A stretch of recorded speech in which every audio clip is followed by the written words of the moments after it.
It's very Ricky Bobby. Like, I based my whole life off of that. Yeah. Wait, You can take your helmet off. You can leave it on.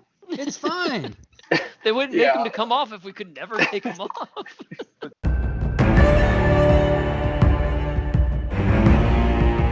all right, hello everyone, and welcome back to Vassals of Kingsgrave for the second half of our Mandalorian Season 2 recap, review, discussion, whatever you want to call it. My name is Adam, also known as Drownedsnow. We will pick up where we left off last time and discuss the final 4 episodes of the season where kind of pretty much everything happened. The season finale, series finale? I don't know. Just aired on Friday. It is now Sunday. And set the internet on fire with Disney just saying, and spoilers if you haven't watched any of this, but Disney basically said, what do you mean that character's aged 40 years? We got this. Kinda got this. Yeah, the one person you thought we wouldn't bring back. So Disney's just basically set precedent. They're just going to do what they want, which was awesome in some ways and extremely unexpected. But we're gonna talk about all that. We'll probably start with the finale. But why don't you guys give us your ratings just for the season as a whole? Like, how did you feel, especially compared to season 1? So let's start with you, Patrick. What do you think? How many how many Beskar spears would you give this? Greetings. It is I, Patrick, the tall in Discord. I will give the Mandalorian latter part 4 out of 5 Beskar spears. And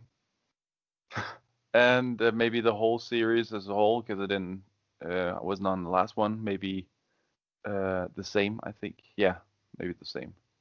Maybe less, but about the same. All right, fair enough. Brett, what do you think?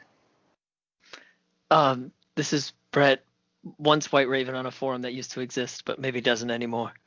I would give it 4.5. I really enjoyed it, and for the whole season, both seasons combined, I think I'd give it pretty close to a 5. It was just really good television to me. I enjoyed it a lot. It's probably my favorite Star Wars property ever. That includes the original movies.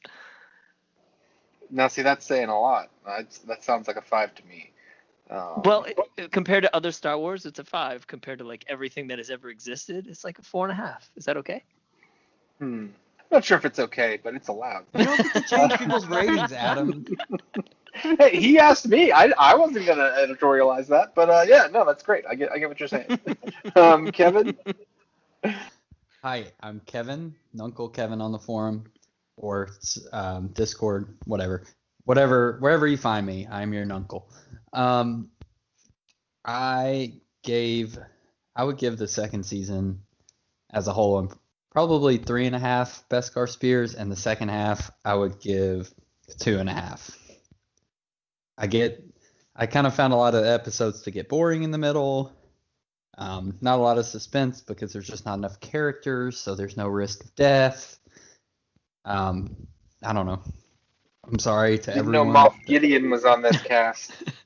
Yeah, What's your sorry. opinion about this, Adam? What's your opinion on that one? I have no opinion. Amber? Oh, am I allowed to go now, Adam?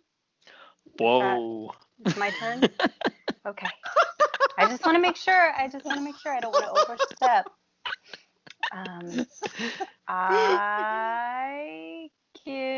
I guess the series as a whole like a 3.75, and the last episode a 5, and the second season maybe like a 4.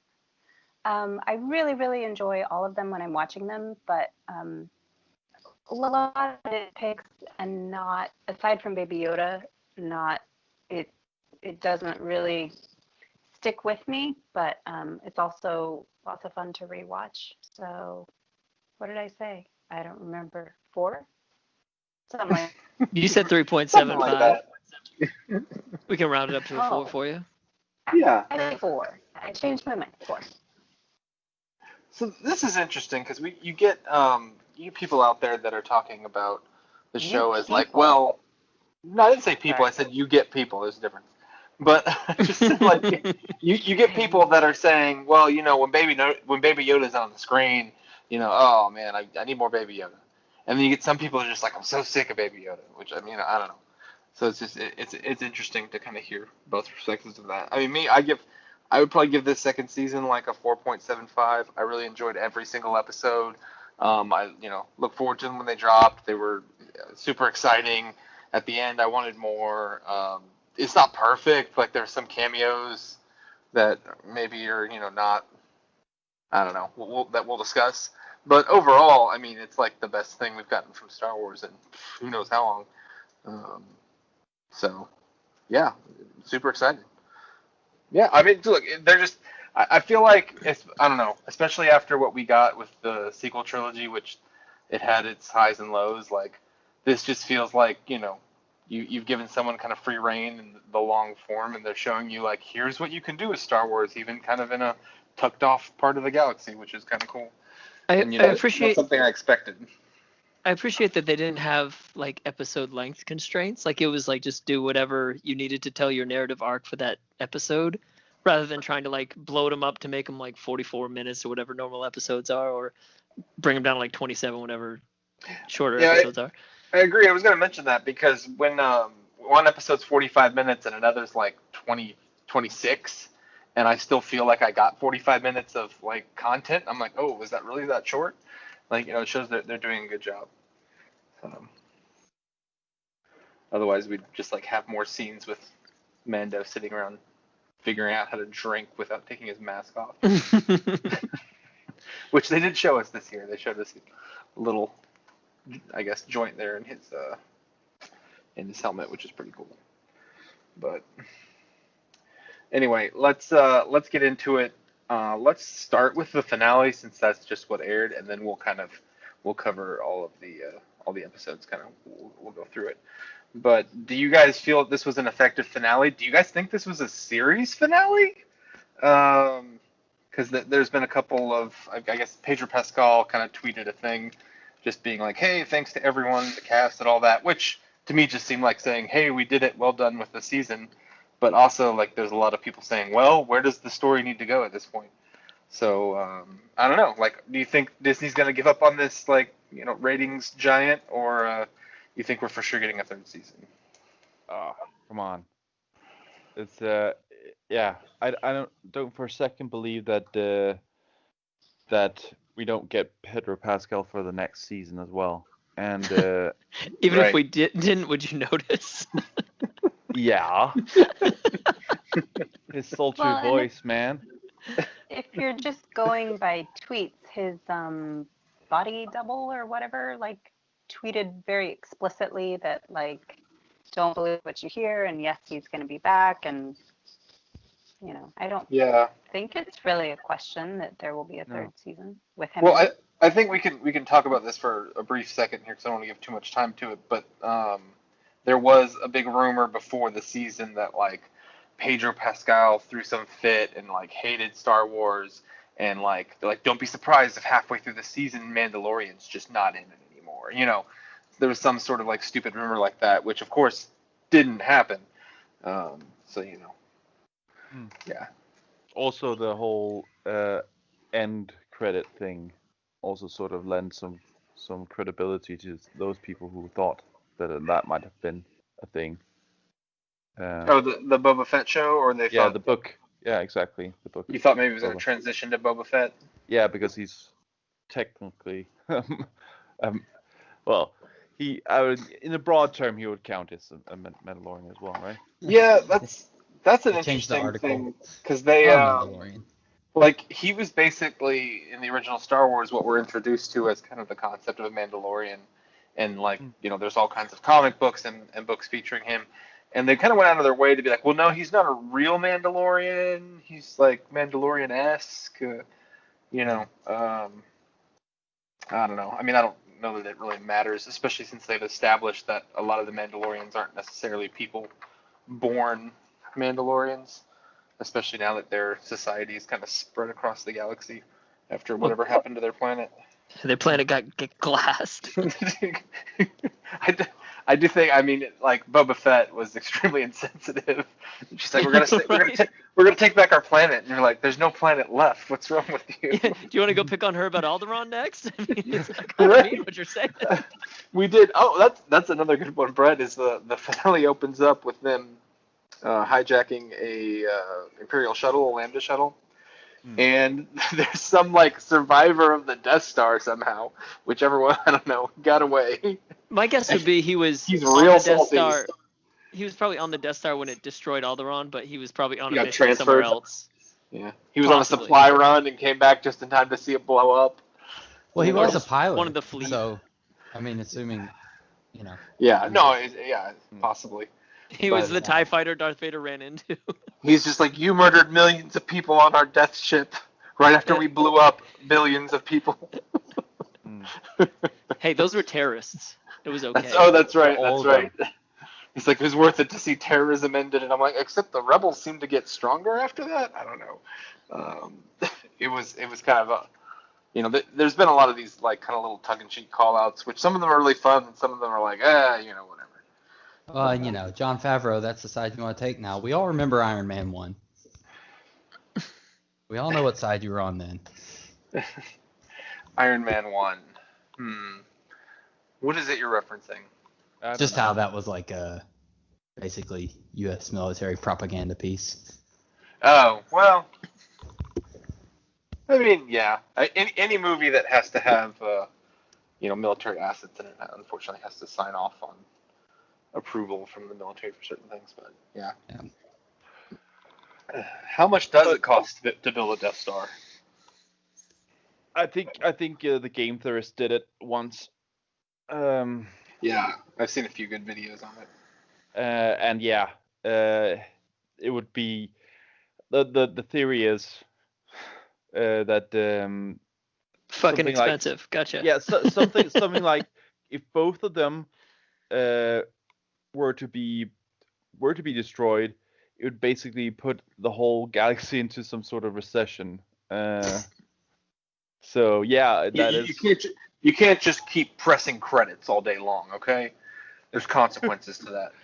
Yeah, but I mean, like, the Emperor, it's not like he was negotiating contracts with unions. He had a lot of slave labor, so. Yeah, I was gonna say, I think that the difference here is that like when you control pretty much all the galaxy, and like when you need resources, you just show up with an army and take it. It makes things a little cheaper. Yeah, I mean, they wiped out entire systems just to build it. Yeah, I think the cost of it isn't necessarily like, oh, there's gonna be some huge economic collapse in the core worlds or like with the wealthy.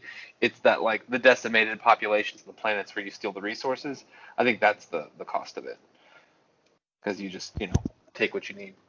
What even is an economic collapse in a society like it's that top heavy, Yeah. I mean, when you have a galaxy with Yeah, but trillions. also Luke Skywalker. That's a good point. I thought so. Okay. Yeah. So what did you guys think at the end of this episode when like an X-wing arrives? And I'm like, I was checking that thing. I'm like, does it have red 5 markings? I'm like, I don't see the markings. I'm like, what's this gonna be? I guess really know. I should have known. I didn't know what to expect until I saw the glove. Like, as soon as they showed like the hand with the glove, I was like, oh, it's Luke Skywalker. That's Right. crazy that they did this. And then I was like, are they going to show his face? My son was actually watching it with me. He's like, I want to see his face. I was like, me too, buddy. Me too. That was the whole thing. Is watching this is it became quickly apparent who it was, and he's just decimating these droids, which Weren't they supposed to be made of Beskar? no, Beskar's like super rare. They Not were to the Empire. I would think so. I mean, even I thought like that's- the amount that like they gave Mando to make his suit was like an astronomical bounty in their minds, and like you're talking, I don't know, dozens of these things. I think it was possible. I just assumed they were Beskar. The I mean, when the he shot Beskar with the blaster, it spear, just bounced off. the Beskar spear went through one of them, right? Went Yeah. through its neck, though. Like, So they've I don't- kind of established, like in the past in Star Wars, you had like vibro blades, and you had various things that were lightsaber resistant or harder metals, and they sort of established the Beskar now like in canon as like kind of adamantium or vibranium or something like that. So even like a lot of the Mandalorians, like their armor is only like partially Beskar or some sort of blend. So I'm guessing that these that whatever they're built of, maybe it had some in it, but it was clearly somewhat like blaster proof. But obviously it was not lightsaber proof. I know, right? Which I've heard people complaining that like Luke tore through them like way too quickly, and I'm like, well, I mean, he's beaten the Emperor. He's kind of supposed to be like the most powerful Jedi in the universe, and we've seen like with the Clone Wars, they just hack and slash through these robots. But when they like slash a stormtrooper, it just leaves like a little bit of a singe mark, because we can't have people dismembered and cut in half when they're humans. So, but you can show that when they're robots, which is probably what, should be happening when they're hacking stormtroopers, right? But they don't hack a lot of stormtroopers, though. No, I mean, there's not a ton they of it. usually But just deflect. I'm What trying to that's think happened how many stormtroopers we've seen killed with a lightsaber. Like, there's been some in the sequel trilogy. Not in the sequel trilogy. I mean, a lightsaber goes right across like Kylo's face and just sort of scars him a little. I guess it was set to stun. I don't know. But so it's inconsistent, and maybe that's part of the problem. I mean, even when Mando's fighting Moff Gideon with the Darksaber, you can see the Beskar starting to glow, and so you get the feeling that like if he held it for too long, he'd probably be able to melt it eventually or something. Yeah. So it's not like it's not invincible. Do you think he let? I mean, obviously he turned it into what worked best for him, but do you think he just let him win? Moff Gideon? Yeah. I don't know. That whole thing is confusing. Yeah, I think it's plans within plans. I think he would have loved to kill the Mandalorian, but had a plan when it went wrong. Yeah. Gotcha. Yeah, exactly. Yeah, that's kind of how I feel. But why was his plan to be like, I'm not going to be anywhere near the bridge and they'll never find me? Like, why not have more people guarding Baby Yoda? I don't know. I think it's because if he was going to lose, he wanted to lose the Darksaber to the Mandalorian because he knew what would happen with Bo-Katan. So this is confusing to me. Have any of you guys seen Rebels? yeah. Yeah. Okay, so and Mihal mentioned this in the chat, and I had to like go back and double check. But I mean, in Rebels, like when Sabine gets the Darksaber, or she just gives it away. And I don't know if this is like one of those things that they're going to tell us, like when we first meet, what's his name? When we first meet the Mandalorian, Din Djarin. Yeah, he's I can't take my helmet off for anyone, right? And you're like, well, we've seen a bunch of Mandalorians just like hanging out without helmets. So what's up with that? So is this a sort of thing that maybe is like developed culturally after the planet was destroyed? It could be something like she lost it because she wasn't worthy. Yeah, like that kind of thing. He defeated her in battle, and then he made a point of being like, you can't follow her because I've defeated her. Like, which would mean at some point was Moff Gideon like ruling over all the remaining Mandalorians? Oh. Like, no, I don't think so. I don't think at all that's what happened. I think basically, because the Mandalorians in general are a warrior, like they have a warrior caste, right? I think in general the Darksaber should have gone through the rite of combat. But in the Rebel series, it seems like even though Sabine, gives the saber to Bo-Katan, all the Mandalorians seem to accept her, maybe even despite of that. But if she were to lose to Moff Gideon, and then she wouldn't be able to get it back, but another Mandalorian were to get it back, I think that's the cinch of it. Yeah, so maybe you're saying like she has to earn it back if she wants it, but maybe not like maybe someone else wouldn't necessarily have to go through that. Yeah, because maybe she lost it. Yeah, if they had earned the casts, the groups respect. Right now she's just been handed the sword once and lost it, and then someone else of Mandalorian descent. The only thing that I do sort of get here is that it feels like if he had killed Moff Gideon, she would have just taken it and been like, cool. But it seems like because he's alive, he's gonna make a point of like telling the story, so there's no point. Like she could have made something up. Is that what you guys got? No. Because he seemed to say when he was like, "You're taking me in alive," he was like, "Oh, okay, we'll see how this goes." And when she saw him alive, that she seemed to be like, "Well, shit, like my plans are fucked up." So I don't know. Like they said, the story is what's valuable, but if it's just the few of them there, like they can come up with whatever story they want, right? I mean, I don't I'm know. surprised Gideon didn't have one of those crunchy tooth things that shocked the other guy to death. Oh, the like death, like a cyanide The pill death for tooth. the Yeah, death tooth. I'm surprised he doesn't have one. I feel like he probably doesn't want to die in general. Right? He was gonna shoot himself in the head. Yeah. But only after he shot Bo-Katan, who also just like got up a minute later and She seemed had cool with Mandalorian it. armor. She's fine. She's fine. She got shot and was like, "Play dead for a second. Let Yeah, that was Mando weird. handle this." That was Yeah. weird, and was not really any mention of it. She just went down and then got up again. And she wasn't like Yeah. holding her side, like, "Ooh, I'm She's bleeding very- right here," Very Chumbawamba of her. She's flopping. Nice. Yeah, I mean, so there are these kind of like odd things that happen throughout the season, and things here that you're like, how does this make sense? But most of the stuff in the past with the show where I've said, I don't know how this makes sense, they've handled really well. So at the moment, I just kind of trust them. But I don't know. We'll Except see for how with- that goes. It was interesting that the whole Grogu eating the egg thing never came back up, and everybody's like, "Oh, maybe there's a bigger piece of this." No, that dude was just hungry and was eating eggs. It was just a sight gag. I mean, it was just a dark sight gag, I guess. Yeah, But then at least I like think- only one of those eggs was fertilized, so it seemed like maybe the rest were just extra, I guess. Like only, I don't only really one. care. It's funny to me.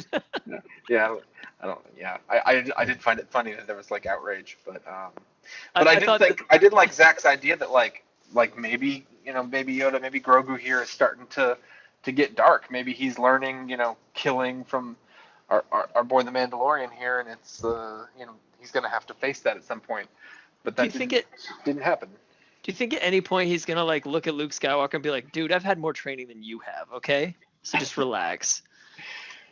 So I guess we could rewind a little bit here. So where we left off last time was we did the first 4 episodes, and then we get to episode 5, The Jedi, where we meet Ahsoka Tano, and we see her for the first time in live action. And we get this feeling that Grogu just sort of like took like a forced coma, kind of has been like pretending to be a baby, or has like repressed himself, I guess, while he's been in hiding since the Jedi fell. Is that it? I think he was just scared and didn't want people to find him. I mean, obviously they did find him. They had him.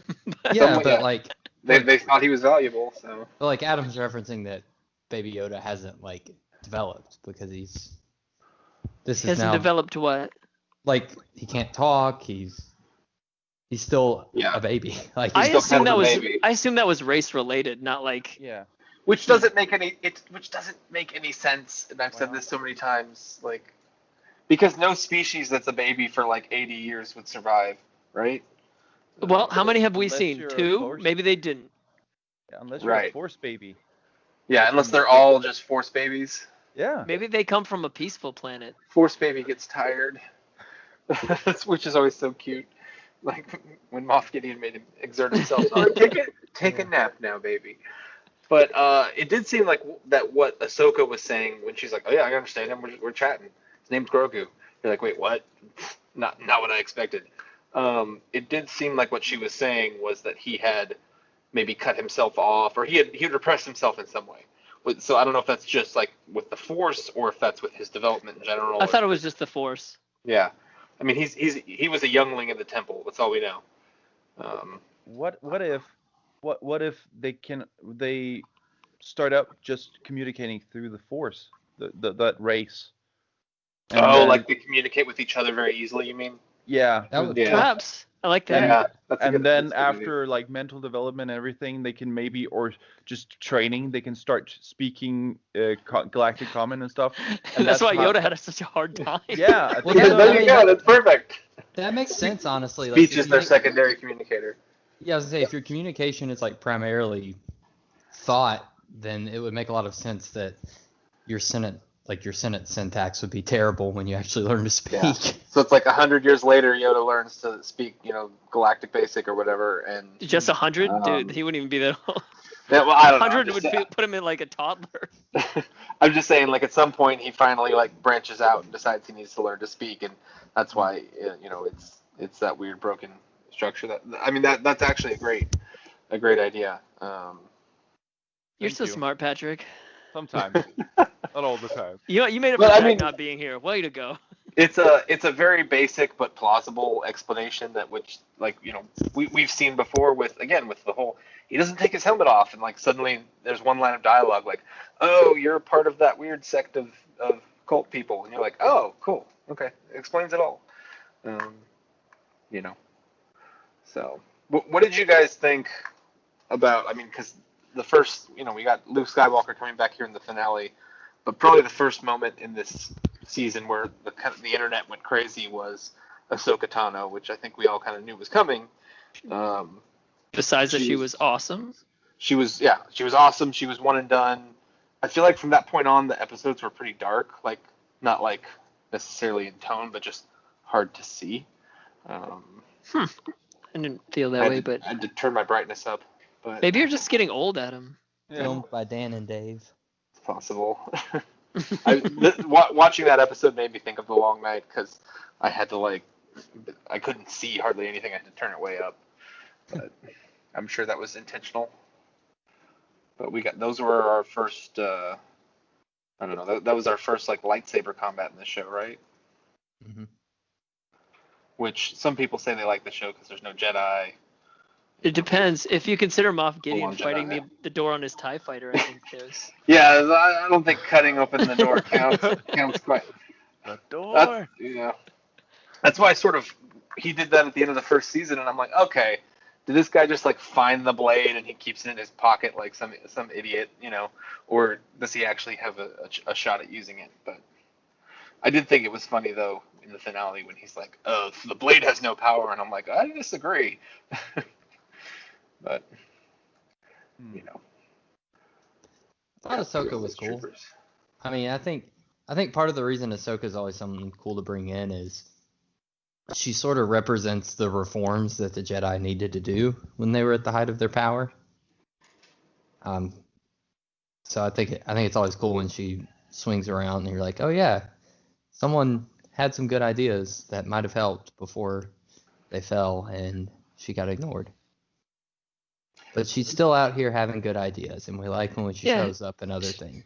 She's just a very good character. And I mean good in the sense of Well both written. well written and also she's a good person, a well-rounded good person. Yeah. And she means well for everyone, that kind of thing. Yeah. I will She's say much- that I feel she's regressed in one aspect since we saw her in Rebels, because I felt she was a lot more hopeful. And then in this, she kind of makes the same mistake that you see the Jedi Order making, which Yeah. I wouldn't have expected, where she's like, I can't train him, connection is evil, and you're like, hold on a second.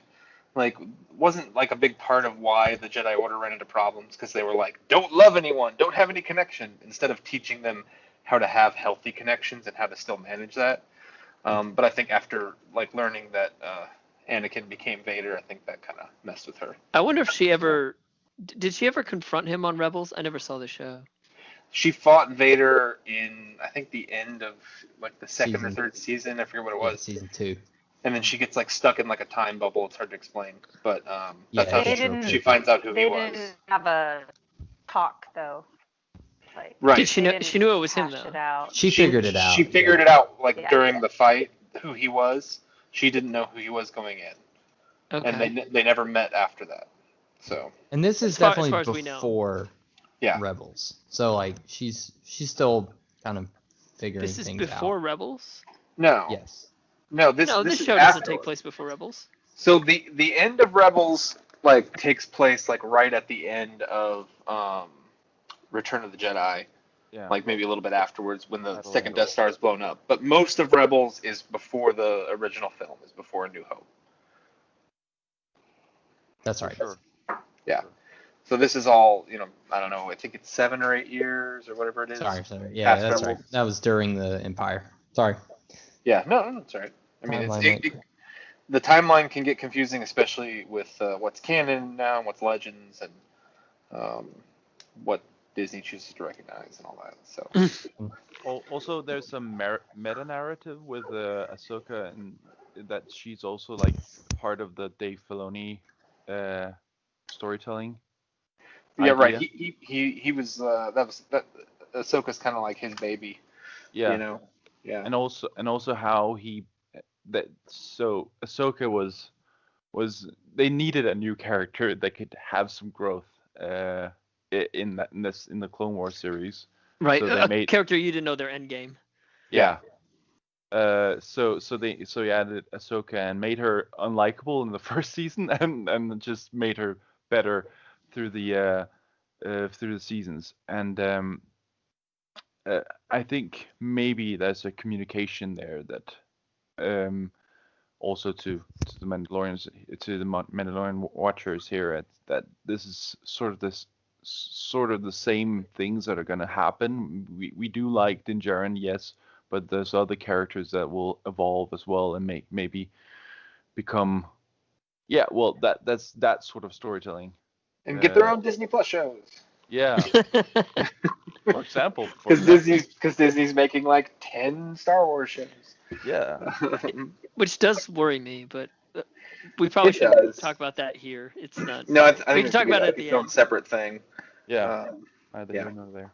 But I do think, I mean, having Ahsoka for one episode was kind of nice. They used it as sort of a backdoor pilot, looking for answers as to where Admiral Thrawn was, which is cool. It's But like she very. didn't follow us, It's very afterwards, so. MCU-esque, like Yeah. in the Marvel Cinematic, you like throw a character in like Black Widow. Well, of course, she just barely got a movie, but you throw Black Widow into like a random movie, and you're like, oh, that's Black Widow, crazy. And then later on, actually, like Hawkeye being in, was it Thor that he was in for like 10 seconds? He was in Thor when Thor goes to get the hammer. So it's just interesting, like they're kind of keeping that idea up, even though they're doing TV shows instead of movies with this. Yeah, they're following the same formula, and I think Marvel's about to start doing that actually with the. Which I don't blame them. It seems to have worked. Yeah, movie theater's been closed all year, so might as well get on it. But yeah, I mean, I like that kind of world building. I don't think this relies on it. I mean, and I like the fact that you have Favreau and Filoni, and they've tried to incorporate a lot of kind of Star Wars mythos and just stuff, Easter eggs and stuff in the background and little nods. I mean, at the end of the episode, that like after scene where they're back in Jabba's palace, is it Bib Fortuna? Because I thought he died. I guess it is Bib Fortuna. But he says McClunky, and you're like Yeah. Oh hey, like How just do you put silly on stuff so like much weight? that. How long has it been? 5-6 years. Yeah, Jeez, man, that dude just he's sat got there and it in a few ate. years. I feel like now that Jabba's gone, there's food for everyone. So I guess. seems like everyone on Tatooine can eat now. Speaking of characters from Tatooine, in the the following episode, in episode 6, the tragedy, we get Boba Fett just randomly showing up. Baby Yoda's going to the altar. Ahsoka's like, I can't train you, but like try to summon that Jedi from space somehow. And and then like Slave One just out of nowhere, I was like, oh, he still has the ship, or is that Boba Fett? We bring back who's that? Ming-Na Wen from last season, who we thought was dead as well. Boba, is back, and it's like, you better give me my armor. You're like, oh. And he's like, I don't know if it's gonna fit you. He's like, I'll strap it on. He's busting at the seams, but he got that shit on. I do love how he's like, I don't think you're Mandalorian. I can see your face. This armor doesn't belong to you. And he goes into this big thing like, that was my dad's armor, son, and his dad's before his dad, and like, I don't know. But that episode was kick ass, man. Boba Fett, Why How do do you guys stormtroopers feel even wear about this armor? Boba Fett? I like him. I think I mean, I didn't know much about the old Boba Fett, so it doesn't really mean much to me to have a new one. Right. Well, new as in. Boba Fett is this weird character that the fans have always loved, and they're like, "Oh man, he's such a badass." And he didn't really do anything in the movies. Like, I love Boba Fett too. Don't get me wrong, but he just But kind he of knew a smuggler trick. he stands around. He follows them to Cloud City. He carts like a frozen Han away, and then he just like unceremoniously gets thrown into the Sarlacc pit. And you're like, wait, what? You forgot the Christmas special, holiday special. he was there as well. First introduction, and that's isn't the holiday special? I think where Mandalorian's weapon comes from, his like sniper rifle. Yeah. The one with the tuning fork on the end? Yeah. Yeah, that was like early Boba Fett weapon, which is kind of cool. But yeah, I mean, so here he shows up and it's like the most badass of badass people we've ever seen in Star Wars, which is what all the fans think of him. And there's been countless books and all kinds of other media that have built him up that way, of course. But you were like, wait a second, is this the same guy? He was just going to town. Yeah, because I'm I'm like, gaffy stick. Woo. I'm like, oh man, this guy's great. But I'm also like, well, why didn't he just get his armor back before? Right? Seems like he could have done that. He happens to show up right after Mando gets it, and it's like as if he just found out, like in that first episode with the Marshal, that like where his armor was, and showed up just too late. All it tells me is Jawas are more badass than stormtroopers, because he took on a whole legion of stormtroopers without his armor. But Jawas, no, he wasn't going into their sand crawler. It's like, I'm not dealing with that. But I mean, he's got his ship. Yeah, and then through like some technical, honor amongst thieves kind of bullshit, he's like, well, I did guarantee safety of the little ones, so I guess I'm, life debt. So it's kind of convenient. He was just coming up with reasons to hang out and find Baby Yoda. Yeah, he's like, I think you're kind of cool, man. But of course, all of this is very convenient because the Razor Crest gets destroyed. I think he was hoping that Mando would die so he could steal his armor because it's so much cooler than his. I do like how Mando has the super cool ship, which I've recently ordered for an exorbitant amount of price, which is now destroyed. I've talked about this in the last episode. I was like, they better not destroy that ship, but it's fine. It's fine. I don't even care. It's fine. But you do have to destroy it if you want it to be correct, right? I just got some dirt from outside in a bag, and I'm gonna cancel my order. But but I do think it's funny that like Boba Fett goes, grabs his armor, the ship's destroyed, and like we lose everything else in the ship, including the cool sniper rifle and all this stuff, and then we're just like conveniently, well, we're all just on Slave One now, yeah. It's unfortunate after he just got that repaired, but I'm sure for season 3 they'll just be like, I heard of an old Razor Crest that needs fixing up 2 systems over. It'll be fine. I'm assuming he's just gonna ride around with Bo-Katan now. Oh, in the cruiser? Oh, maybe. Bo-Katan has her own ship. I watched some video. It was like parked next to where they landed Slave One when they went to recruit them. She has an old Mandalorian transport. So it's an old Clone Wars ship. But I think it would be interesting if I don't know, because Boba Fett just like peaced out and he seems to have his own show. There's clearly some issue going on with Bo-Katan where she's like, I need that sword, but like work with me, but I have to kill you maybe? I didn't really understand entirely what was going to happen. So that's unfortunate. Anyway, so the, Iron Man, or I'm sorry, the Dark Troopers come down and steal Yoda, and Mando has to rescue him, but he's got to like go do some other shit first in order to find the ship, of course, which is great. But I don't know. The Bill Burr episode was weird. The Bill Burr episode was it wasn't bad. Moments, it was just but weird. Yeah, he doesn't act. He just is Bill Burr. Yeah, it seems like it, right? But and he's kind of like the whole time he's like, I hate Star Wars, man. Why you just take the hat off, dude?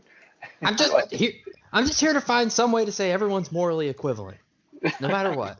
I do Right. think that the moment with him and the was an ISB officer. Hmm. I think that moment was pretty heavy, and that was really well Him, acted. I him thought. and the okay, spoilers for Game of Thrones, not really, but him and the Night King. Hmm. Oh yeah, that's right. He was the Night Yeah. King. Yeah, yeah. So I did think that was a great moment, and then they were just like hightailing it out of there, and then I mean it ends well. There was some true tension with them like basically on a nitroglycerin wagon, like in an old West movie. Oh, That was fun. Don't drive I too re fast or you'll blow up. I really loved that they when they came into the base, everyone was like cheering them, just Yeah. like Yeah, like yeah. in the rebels. Like if the rebel were to go back into their base, they would be greeted more or less the same way. You actually So see a little bit of like not all of the Empire are just like evil scum that are like want to bring order. Like some of them are just soldiers that are. We kind of saw that with Solo a bit.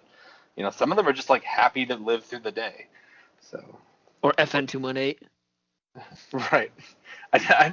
I mean, I love when he goes over there and he has to take his helmet off, and you're like, oh gosh, he's breaking his rules, which don't even really make sense, but it's okay. And then he's like, what's your FN number? And he's like, oh shit, I wasn't prepared for literally anything on this Any position. question? I know nothing about the Empire. My backstory doesn't stand up to the like basic scrutiny. I don't understand the whole scanning his face thing. Like, what was that for? Just to make sure he didn't have any outstanding warrants? Because he's not a stormtrooper they ever would have scanned. He doesn't have access. I didn't get that. Like it has to scan your face, I guess, to know who's using the terminal. I guess that the only reason I could think of is like just as a way of like a digital fingerprint of knowing who's accessing what. well, But I guess it's just always unlocked.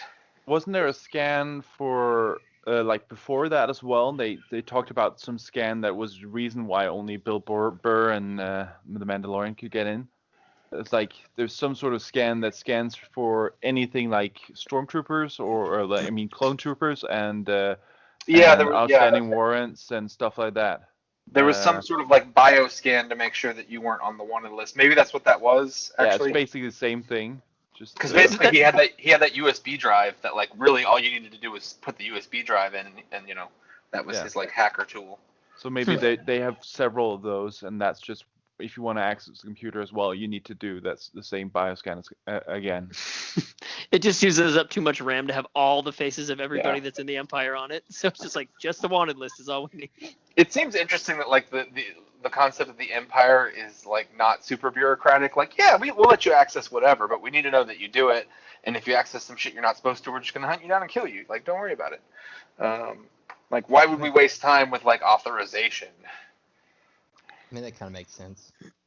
Yeah, I mean they're all over the place. So Not to compare too much to the real world, but usually dictatorships like that they pretend to be a lot more organized than they are. Yeah. Right. And this is on like a scale that we can't even comprehend. Yep. yeah, and I mean sometimes it's just the fact that you have access to something in the first place. It's like already assumed that you've made it through everything. Right. Yeah. Yeah. So I can see that. Kevin, explain to us, as the resident hater of this show, that you said you'd never watch another Star Wars show again, right? That's what you said. Well, Moff Kevin, please explain. you seem pretty quiet. I would like to Yeah, hear why you're so vehemently think- against it. In fact, hated it, I think was your words. I mean, I think my issue was, and granted, I've only watched these once. I haven't rewatched, so maybe I'll feel differently when I do. But there were just a lot of times where I caught myself losing attention. Picking up your phone, Yeah, like that kind of thing. Yeah. like the nitroglycerin run y'all were just talking about. Like, I knew that wasn't gonna blow up, and that was like Yeah, a yeah, 10-minute sequence. Like, they're not gonna blow something up with Mandalorian on it. Like, Yeah. that's not gonna happen. Yeah, know, but when I- like Baby Yoda's got his head cut off by Moff Gideon, like you didn't see that coming either, right? And then he healed himself right away because he has the Force. No, he hadn't seen the episode yet, and I put that into the chat as like a fake spoiler to screw with him. Yeah. Yeah, so I will say maybe I just have residual anger because these come out at like 2 in the morning on Fridays for me, and then I'm asleep, and then I wake up and have to work, and my roommate watches them, and I hear them in the other room while I'm trying to work on Fridays, and it's just not fair. No, it's not fair. That could definitely create some resentment. I mean, because I feel like there aren't that many shows that I just sit down and I watch and I give my whole attention to, and this is a show that it's like every week I'm sitting down, I'm watching it, I'm not doing anything else. I'm excited the whole time. Like we said earlier, like if it's a 25-minute episode, I'm still feeling like I got a lot of content. Yeah. I don't know, but like it is one of those things where it's hard to stay away from like the spoilers. I'm not like a huge believer in like spoilers. If it's a good story, I don't think you can ruin it. But like I did find out the Razor Crest was destroyed at like 6 a.m. Like the first thing I looked at my phone, there was like a picture that like I was like, I haven't even had a chance to watch the episode. People are like, you should have stayed off the internet. Like I literally wasn't on the internet. Like Yeah. So.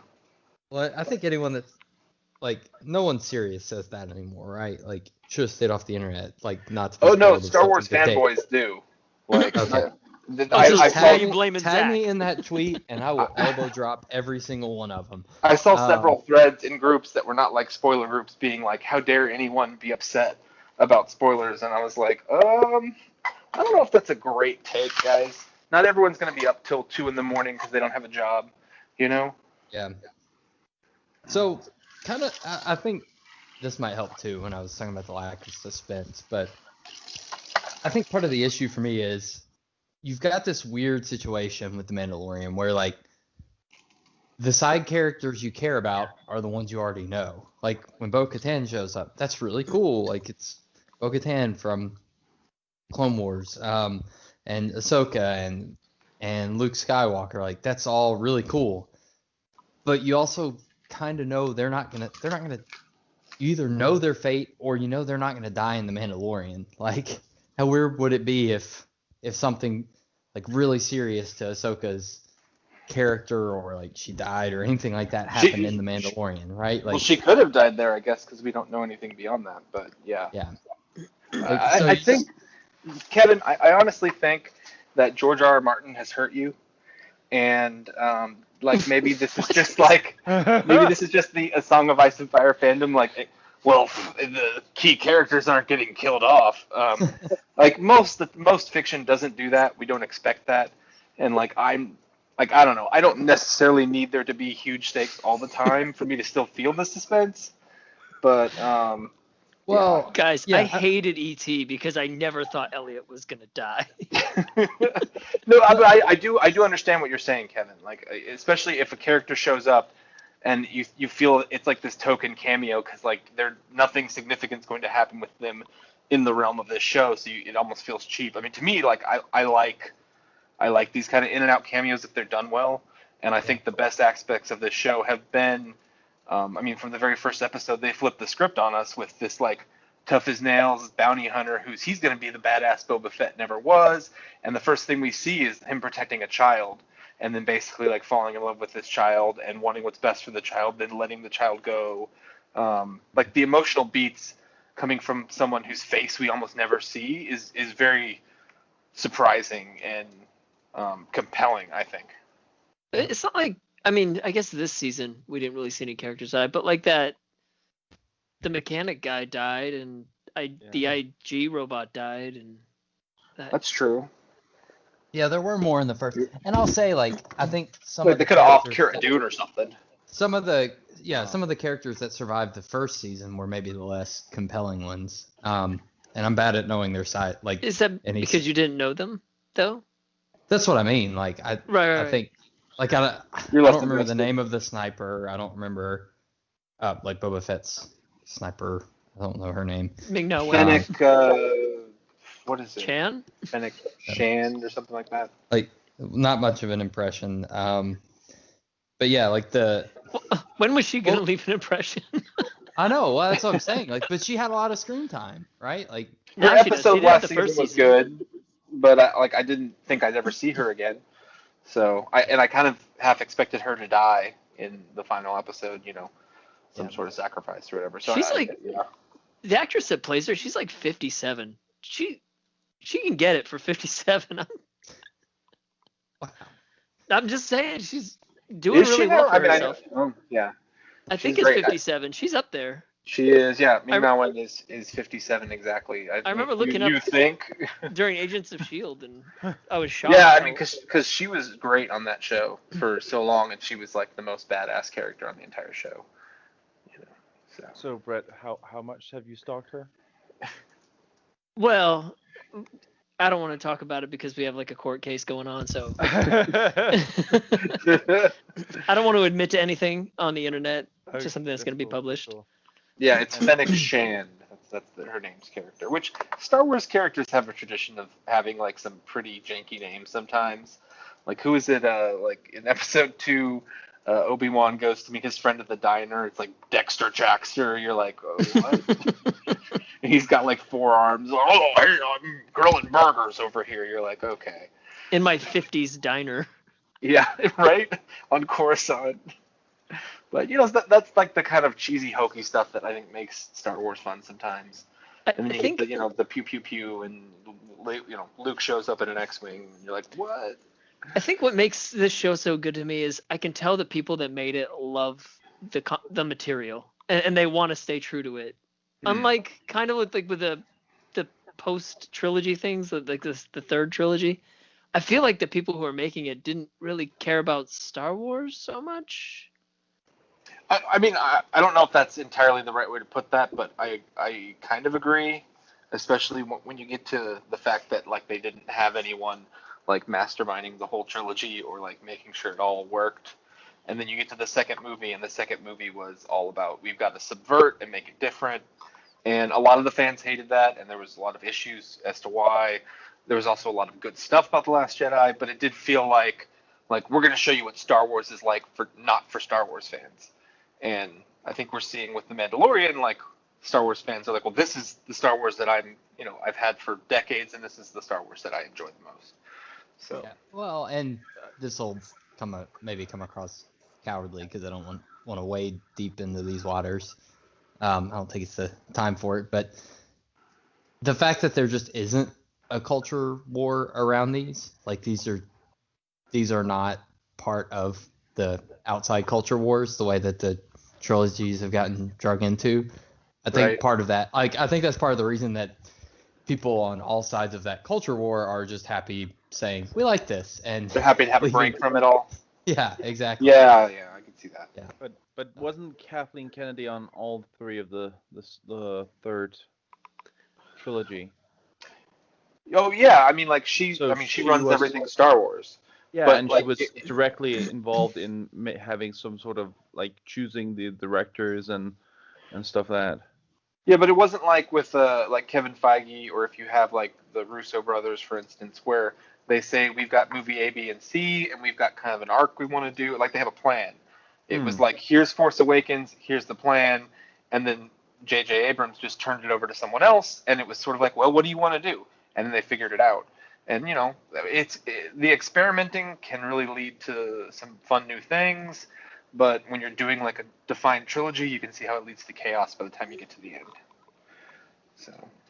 Yeah, and I mean, I can see where maybe a lot of experimenting, like the mainline trilogy isn't the place for that. Like do that on these side projects, but do it on that show you're going to give to Dave and Dan. Yeah. I think they got they have so much great to say. Let me tell you, so many great points, such great writers, so poignant. I mean, I think there's still so much Star Wars in the works because there's the 10 shows, and there's this High Republic stuff that's coming out now. They're going to be making movies in that. There's going to be like a new trilogy of some sort. I think Taika Waititi is going to have a movie doing something. Ryan Johnson's going to have his own trilogy. Like, according to this, they've signed people on for like 50 movies, and I don't know how long it's going to take for all this stuff to actually come out if it ever does. So, I don't know. I was worried about Star Wars oversaturation, but like the brakes got pumped real hard, I feel like. So, right after Solo. Yeah. Which, I mean, I don't think Solo was terrible. It's not. I don't either. It just wasn't just wasn't the blockbuster they wanted it to be. It was the sort of movie that you're like, well, there's not really a need for this. I had fun. It was the only Star Wars movie I've never seen in the theater. Another departure from like if you're gonna go through the stories. I think they still had in the Ahsoka episode they had a bit of still a Japanese idea. Yeah, like a samurai kind of feel to Yeah. it. But other than that, I mean, they went pretty far away from the first season where it was a lot of Akira Kurosawa movies and stuff like that as general story themes. So just for that being a giant Akira Kurosawa fan, I think I enjoyed the second season less for that. So yeah. They went a little further afield, you're saying? Yeah. I think, did you guys watch any of the gallery stuff that on Disney Plus, like the behind the scenes they did, which I thought was really excellent, and I think they're having a new season of that for season 2 on Christmas Day, I believe, is going to be on Disney Plus. So we'll look forward to what that gives us. But I mean, because they spent a lot of time on hair and makeup and design and all that, which was interesting, and also on directing and writing. And I think one of the most interesting things for me was listening to the directors and the Filoni and Favreau talk about how they wanted to put together a Star Wars story that talked about, it referenced Star Wars obviously and things that happened in Star Wars, but they kind of went back to the drawing board and looking at things like Kurosawa, things that inspired George Lucas in the first movie, and wanted to draw more inspiration from that than just from the other stories. So I think kind of getting sort of back to that basics is what really allowed them to kind of cut loose. Yeah, so it's more like a springboard from them to go from, rather than like a through line, which I was sort of hoping for, that they would keep on this Western slash Japanese samurai movie story. It's like the first 2 episodes of the season were very episodic, right? I mean, with the Great Dragon and what was the other one? The eggs and all that, right? Yeah, the little spiders. Yeah, and there's and big spiders. You heard people being like, "Oh, where's Moff Gideon? Let's get back to." I heard a lot of that. Like, well, it's getting kind of slow, and I was like, man, I loved those episodes. Like, I love you making a whole 40-minute episode on like basically a side quest in the video game. Like, I love seeing that, especially if you're gonna do it right. I mean, you're there. To me, it's like Baby Yoda and finding a Jedi and all that being like your main through quest. But you just saved like all these sand people in a whole town from like a giant monster. You just took a alien that was maybe one of the last of her species. And you found a new breeding ground so her species can live a little longer. Like those are kind of like big monumental ideas, right? I don't know. Yeah, helping invasive species get off the ground is a good idea. Ask anyone in Florida. They basically just unleashed pythons on that water planet. Way to go, Mando. I do Baby like Yoda was trying to save us from that, but no, Baby Yoda was trying to save couldn't us. let him. I do like how like every 5 seconds you turn around and she would just be like getting in the bath, or Baby Yoda just be grabbing another egg.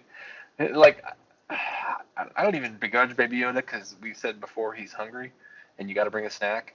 And like, why didn't she like keep an eye on the eggs, man? Yeah, and she was like, there was no reaction in her. She must have known. She must have known that some of them were eaten, but she was no reaction. Yeah. Maybe she's like, I don't plan on raising 50,000 kids. Like, spiders, how many eggs do they lay? A lot, by the looks of it. Yeah. So, and I'm sure she can lay more or something. I don't know. But so how did you feel about, just try to get back to the latter half, how do you feel about the mirroring from the second to last episode from the first series, and then from the second to last episode of this series, where Din Djarin he basically uses the same speech that Moff Gideon used? Yeah. Yeah. Oh, yeah. I like that touch. I did like that. It shows you how inflection and tone can really change the meaning of something. Yeah, Oh. but it was probably that made or gave Moff Gideon the time to build his plan. He had a plan? We rewatched the first season maybe like 3 months ago or something, and I did not remember that speech at all. And I was just very confused why he's telling him his plan and telling him how important the baby was, because then I was like, well, now he just knows that he cares.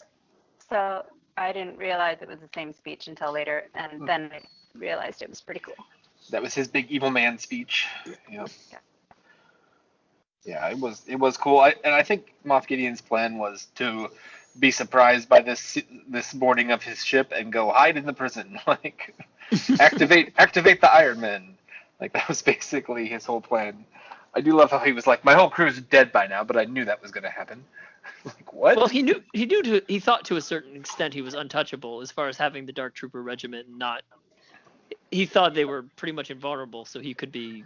Well, he also thought fine. they couldn't find him, probably, right? I mean, because Bo-Katan's been searching for him for who knows how long. So, well, as soon as they could send the message, as soon as he could send the message to him, he would have known that he could find them, because you can't. Yeah.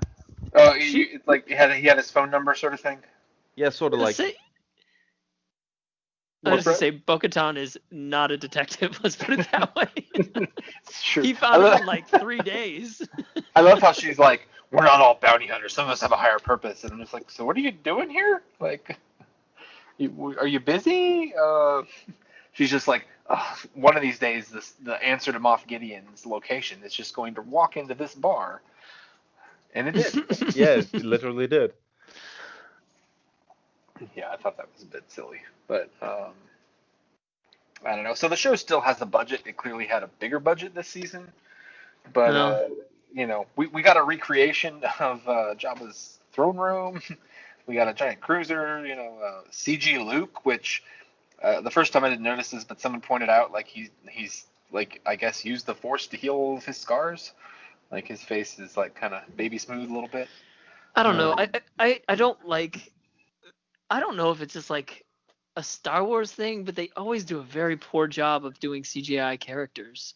Like Tarkin, like it's like the voice is emanating not from them, and that mouths aren't moving right and their heads aren't moving right. They did the same thing with like Rise of Skywalker when they did like the flashback with Luke and Leia. They just don't look right. It's a little uncanny valley for sure. And I guess we know that, so like I sort of accept it. Like when we saw it with Tarkin, I was like, okay. And then at the very end, I felt it worked better when we see Leia, even though I think Leia looked worse.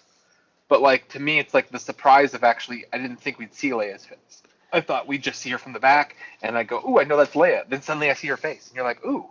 Like even though I know it's not perfect in my brain, I'm like happy to have it, so I accept it, I guess. Okay. If you tried to do a whole movie that way, I'd be like, let's not do this. Because like for Rogue One, I dismissed it as, well, the technology is not quite there yet. But I've seen better since then. But then like Rise of Skywalker, they did like the flashback scene. I was like, wow, this must have been like the last thing they did. And rushed was it. What was it? It wasn't Infinity War. It was Far From Home, where Tony Stark does it, and it actually looked better. Like young Robert Downey Jr. there looked better than any of these Star Wars ones. But maybe it was probably him playing himself, and he's closer to that. And like a deep fake kind of thing. Yeah. No, I just assumed it was like a deep fakes. How much they change has a lot to do with it, because they did it in the second part of It, where like all the kids, they obviously in the couple years between part 1 and part 2, the kids grew up a bunch, but they de-aged them, and that looked. Oh really? Yeah. Well, they de-aged like Michael Douglas in the Ant-Man movies, and he looked fine. And it looked okay. Yeah. So we're hearing that Marvel has a bigger budget. No, well, obviously movies have bigger budgets, but this kind of seemed like they recycled the same.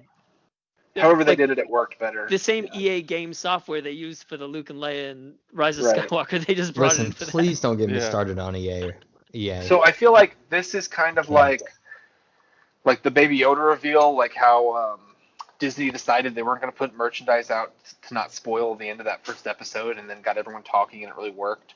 And to me, this is kind of okay because I didn't expect Luke to show up at all because, like, there's been rumors that like they'd cast someone to play Luke, and maybe Luke would have his own thing, right? So Yeah. part of me would have been happy if like suddenly Bucky runs in and it's like, ooh, he's playing Luke now, because then that means we're gonna get more Luke content. But you can't keep that a secret, right? So for the purpose of this, they probably decided, well, we can bring Hamill in, we can do the face thing, and no one will know that it's coming. And they kind of decided to go for the secret over maybe something that would be smoother, if that makes any sense. I guess. Yeah. I'm not upset with the end product. I'm just, when it happens, you're just like, oh, they could have done better. That's my only thing. No, I'm sure they yeah, were yeah. running out of budget. Yeah. There's porn out there that's better done than that with deep fakes. The deep So- fakes. Yeah. Especially at Ming-Na Wen, I've let me seen- tell you guys. And I've seen those videos of like Obama giving speeches, and it's not really Obama, and I'm like, it's not. So, I don't know. I guess, like I said, it depends on how much you're doing. I think part of it was, like, to me, it looked great. Like, I didn't really have a huge problem with it the first time I saw it, But I was also like watching it on my phone on my lunch break, so not great. But how it was meant to be watched. How it was meant to be watched. Crying the whole time in the lunchroom. People looking at me like, "What's going on?" Just shut up. Luke's back. Everybody, Luke's back. But- how far Star Wars has fallen since you only watched it in the cinema. Well, because it's the it was the finale, and like I didn't want to get up at 4 a.m. and watch it before work or something, so I was like, I'll watch it as soon as I can, and Wow. But anyway, I watched it thought again. you were a fan. I watched it again, obviously on the TV, but I do think that some people saying like, maybe if they'd made like the scars and stuff, made him look more like he actually did in Return of the Jedi, it might have been a little more convincing. I don't think that was the problem. It was just, it's the way he interact. It's almost like his head isn't lit right for the scene or something. Because it's a body double, and like it just doesn't quite move with the rest of the body like you would want it to. I guess. And like when Well- he talks, like I said, it's like the sound is emanating, but it's not coming from the physical body that we're seeing. So Half you of can them, I was tell. wondering, like, are those clips from like the original Star Wars, or is that new audio? Like- And he like shines. Like That's kind of what I meant, but the lighting wasn't right. Yeah. That's just the Force, Kevin. he's pregnant. He's glowing. Oh yeah. I'm skipping because I do have one nitpick, but I want to see. Oh, well, I pulled it up on my phone. Yeah, he does. Okay, this makes no sense. When Okay. he crushes Okay. that dark trooper with his hand. You know what I'm talking about? When He uses the force. Yeah. Yeah, but he uses his robot hand. That makes no So? sense. So There's no force in your robot hand. I fans. don't think you need Okay, to so use Kevin, your hands for the force. Darth Vader has no arms or legs. Boom.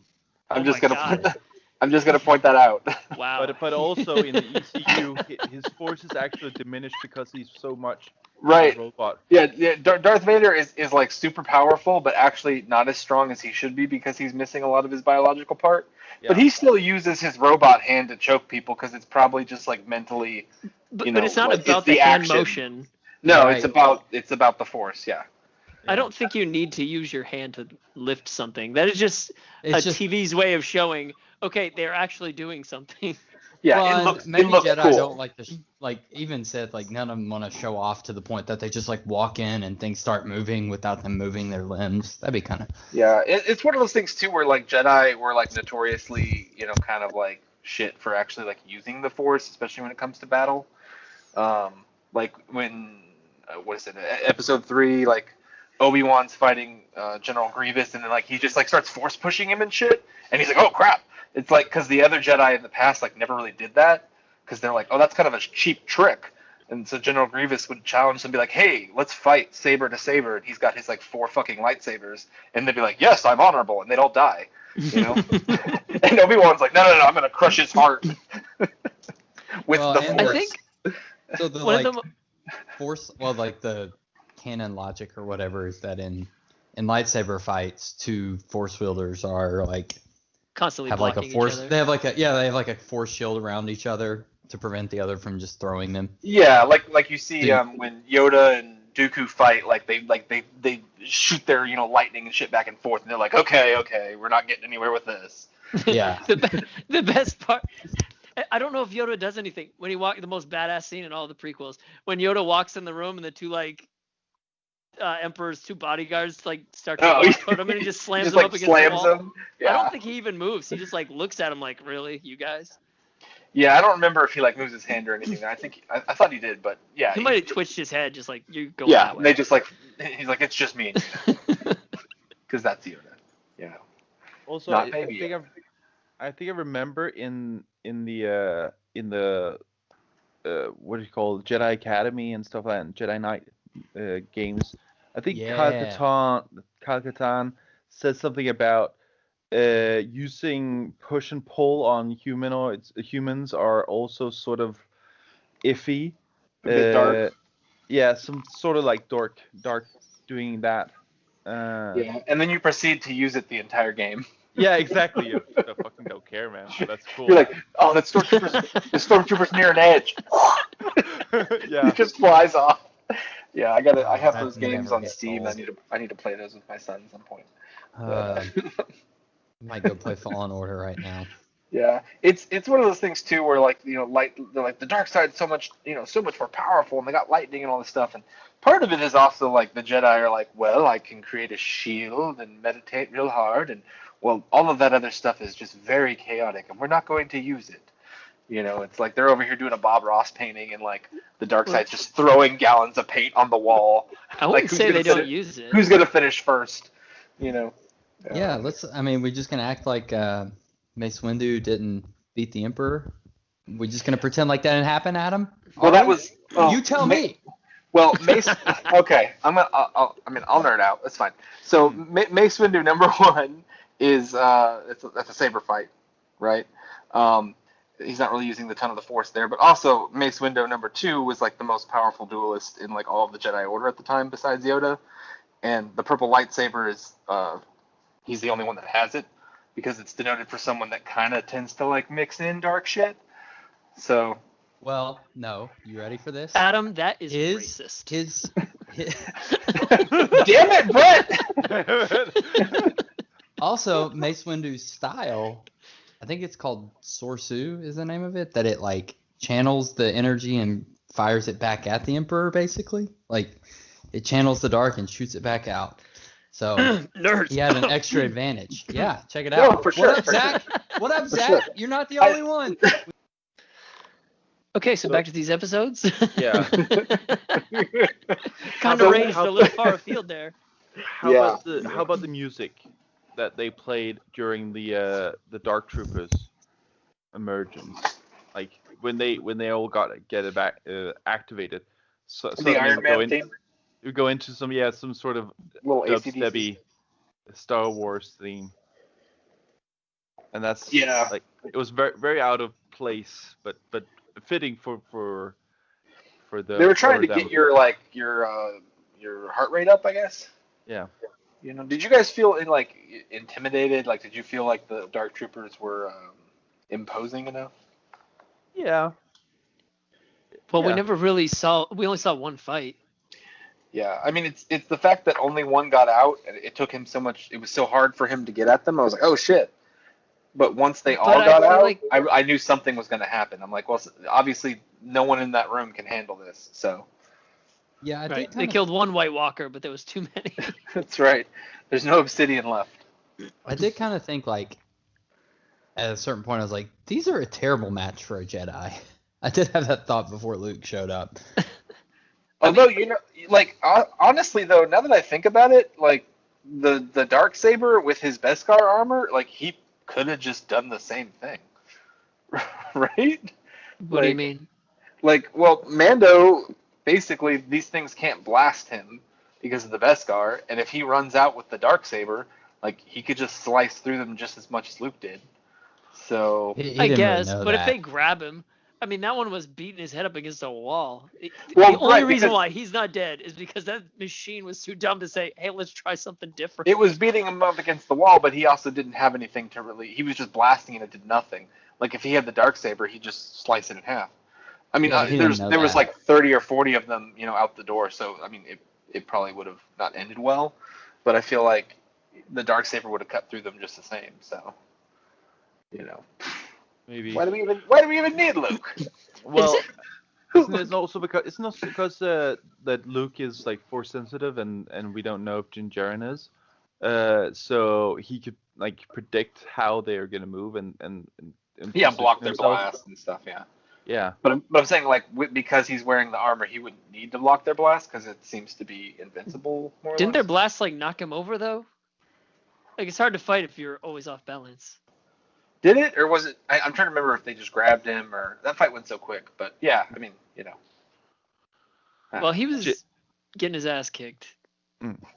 for sure. I thought they were gonna like collapse his helmet or something.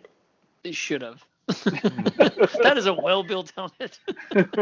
I seriously thought in RPG terms that Luke definitely had some more levels than Oh yeah, Din Djarin had. yeah.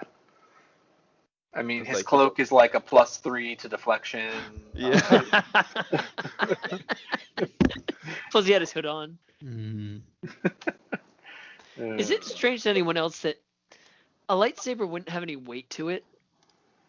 So, like when Din Djarin is throwing around the Beskar spear, I feel like he would have a slight advantage.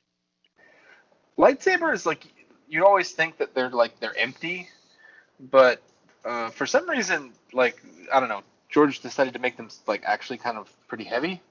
I think is it in The Force Awakens where like she picks up a lightsaber and she's like shit. It's like I have the But that's just- lightsaber from Disney World and it's like, and this isn't even like fully metal and this thing's probably weighs as much as like a small sword would normally.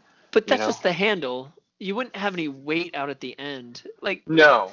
It's not a so like force when you're multiplier. swinging it, you don't have any momentum to it. So like when he's swinging the spear and he like brings the blade up to block, there's no weight there to like Right. counteract. It's the all in your steel. hand.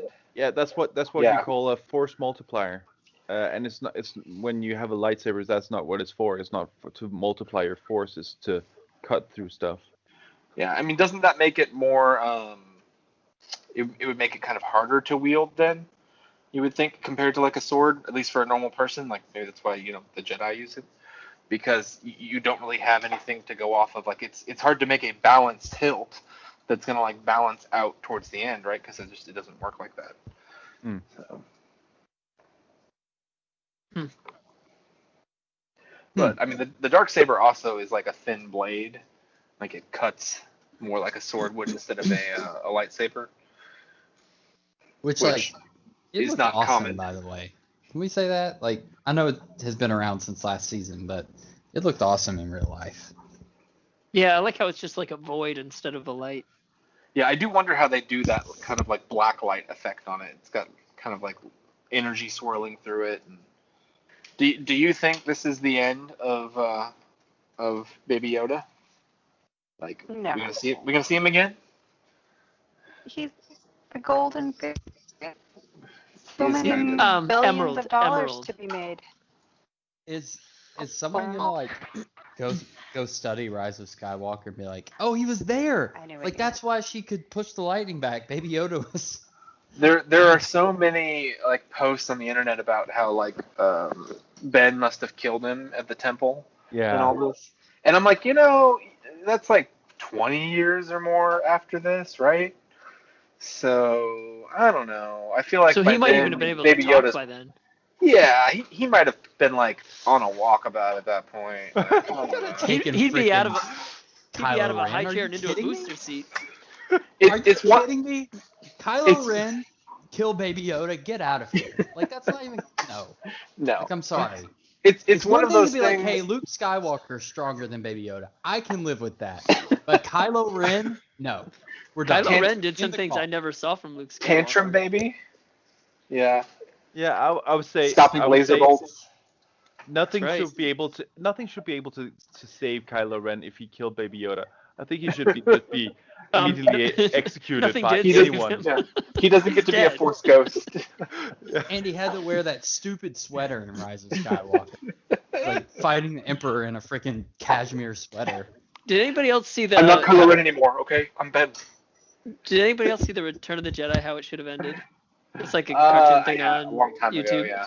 Because like Anakin dies and they like make him a Force ghost, and then like the kid's like, "Hey, you killed us." It's all the younglings.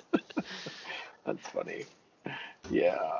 No, I mean it's another thing like some things like watching The Last Jedi where it feels like Ryan Johnson just wanted to use The Last Jedi to say there are no more Jedi because it's the same thing with if Baby Yoda's been being trained for 20 years, like would he still be at the temple? Like would Luke not have like graduated some people and had them out in the galaxy at that point? Like there's got to be other Jedi out in the world, you'd think. But Mace Windu, clearly. Mace Windu. I mean, there's always like we were told to believe that it's like Darth Vader and Obi-Wan were the only Jedi left, and we learn, at least Force users that have lightsabers, the whole time there were several of them running around. Well, and like they don't know about the others, so they all just assume they're the last one, Right. Yeah. I mean, it's a big freaking galaxy. Yeah. So. You don't want to cast your net too wide because you might catch the wrong kind of people. When Vader's people start showing up. Yeah. Oh, okay. I thought you were just like giving some dad advice out of nowhere. But yeah. Listen to my wisdom, boys. Yeah, I mean, even Rebels shows us like the Inquisitors and all that too. So I don't know. I think like some people think that Star Wars, what makes it special is like, well, there were only a couple of people with the laser swords, and that's what makes it cool. And I'm like, I don't know, it's fine for there to be more amongst the trillions of inhabitants of the galaxy. Right. Personally, I don't think everyone needs to have a lightsaber on their hip, like like it's the old West with lightsabers. But more can be better. What do you guys think? So I guess the Boba Fett show is going to be like in production soon. You think Fett's going to get the armor to fit right? You think he's going to work on that outfit? CrossFit before they start taping. It's like the mullet of Mandalorian armor. It's like business on the top and like I don't know, barbecue on the bottom or something. Like he's like I say aloha with my skirt and then like I'm ready to kill you with my gauntlet. So I'm just I sitting don't there know. thinking, why does no one shoot him in the legs? Right? Like it's one thing when you're like, okay, that character has an exposed head, and you're like, that's a small target, but like their whole legs. Do you guys think like stormtrooper helmets are just really hard to see out of? And that's why they can't hit anything? Because as soon as Finn stops being a stormtrooper, he can start shooting shit. Well, the biggest question with this, someone had seen that episode before I did, and they like posted a question that was like, "What's the stormtrooper armor for?" And I'm like, "Oh, I mean, I think it like deflects certain blasters, or it'll maybe protect you from getting hit by rocks or something." And they're like, No, it "No." won't. They're like, "I just saw a dude like knife a guy, and it did nothing." I'm like, "Wait, what?" Did you watch Return of the Jedi? Ewoks were killing them with little stones. Well, a little 3-foot furry beast who was taking on the Emperor's but like, best were legion. they killed or did they just get knocked out? They were eating their brains. Okay. Yeah, definitely. They're little murderous bastards. It's true. God, They're I love 'em. murder bears. So it does beg the question of like, is the stormtrooper armor just like really shitty plastic, like for the look to intimidate? Like they can't afford real armor, or like what's the point? To some I've extent, it is to make a unified front. Like everybody looks the same. Nobody has a face. Yeah. Yeah. But also, I think that it does actually. I think it said that it does have some energy dispersal properties, but blunt force and stuff like that, nah, because Yeah, who the hell uses blunt force weapons nowadays? because if a blaster hits you with this That was armor, a long time like, ago it in might, a galaxy far, far away. a blaster okay. might damage you, but like some blasters, like if it hits you without armor, it just like blows you up, right? Is that the idea? I think it's basically that it's mass produced and it's meant for you to not have like an identity, and then that does have a little energy dispersal, but yeah, it's supposed to be mass produced, so of course it's not going to be the highest quality of any armor out there. Yeah, and I mean, even like we've talked about it, the Mandalorian's armor isn't all like invincible like his is, so they don't have that full Beskar, the Cadillac of armor. His is so shiny. I like it. Is so shiny. Is it just that he hasn't painted it? Like, do other ones have like Beskar like that and then they paint over it? Because I mean, No, it's because he's looks gonna. pretty cool. It's because he's supposed to be a reflection of us. We You're are gonna all the see yourself Mandalorian. The in him. Mandalorian is us. Yeah. I posted No, that just kidding. meme We're all that was Baby like Yoda. You kidding me? that was like like the little like creepy Muppet like looking to the side. That was like what happens the next time if Mando meets the armor and she's like, "Have you ever taken your mask off?" He's like, "Of course not. This is the way." Yeah, I think that's there was a bit of a growth for him just taking his helmet off, which is like that's character growth. But That's weird yeah. kind of character growth, I think. Well, I mean, like he met literally like the Mandalorian princess who was like, "We don't wear our helmets all the time. That's weird." And he was like, "Oh, but the people that I sit with at my table, they said that we can't take." Like he had the reaction of like a kid in school who was just told his backpack was like shit, even though he was like, "I was told this was the coolest backpack." It's very Ricky Bobby. Like, I based my whole life off of that. Yeah. You can take your helmet off. You can leave it on. It's fine. They wouldn't make him to come off if we could never take him off. But You're like sometimes I can't even really see well. I gotta clean this thing. try to imagine you explaining the character growth of the main character in this series, just for someone who doesn't know it. Right.